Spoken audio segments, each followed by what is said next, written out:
This is the fourth video for Wusik PR82, so be sure to check the other videos so you don't get lost.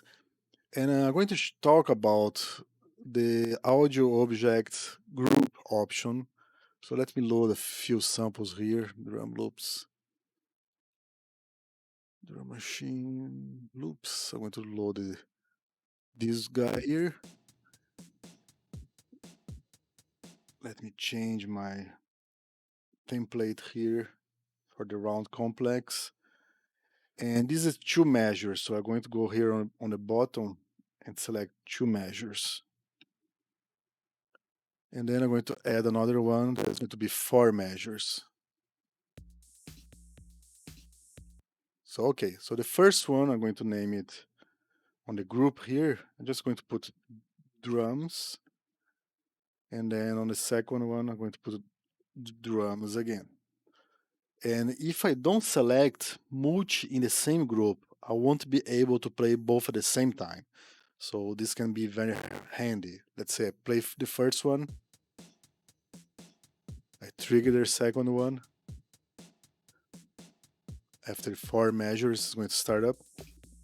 So it stops the other one. And if I trigger the first one again, after 4 measures, so it's triggered to stop.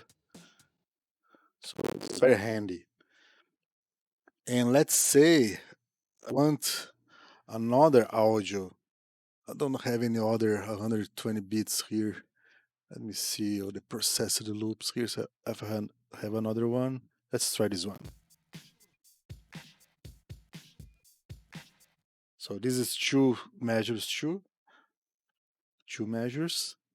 And this guy is going to replace any of the other twos.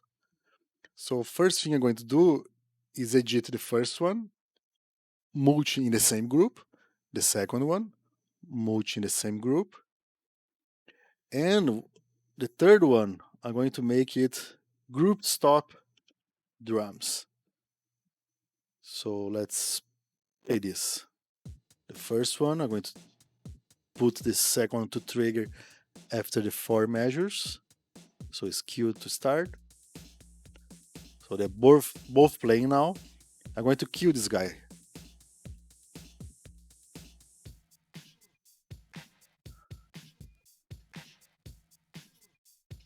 So there we go. And let's see if the reverse can be done. So group, I'm going to call this drums 2. And here on the first one, I'm going to put group stop drums 2. And this guy, group stop drums 2. Now let's try. I'm going to kill both to start at the end of the 4 measures. There we go. Let's try again.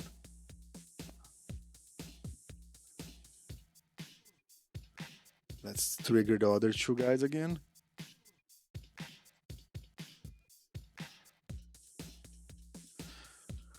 So this is very, very handy to have these options. And another thing that you can do with the groups is when you add a button. Let's say I add a button here. I'm going to talk about buttons in detail soon, but just a quick overlook here. I can select an action from my button to, where is it? Fade sound or fade group. So I can select a fade group flip flop. So I can select the drums one, fade group, and I don't want it to be synced. And the rate are going to be 2 seconds. So let's play. I'm going to click it. I'm going to wait for the other one to start playing again.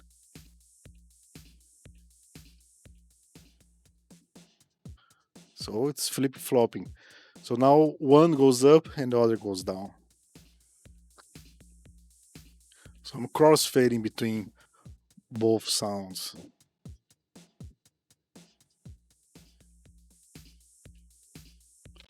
of course, if I want them to play together, I have to start them together.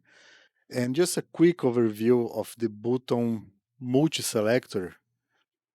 I'm going to select here multi-starter, not synced.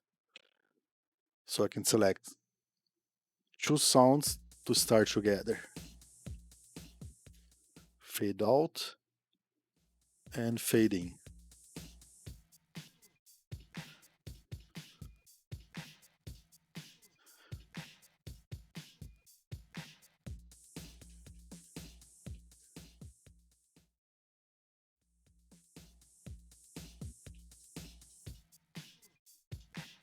You get the idea.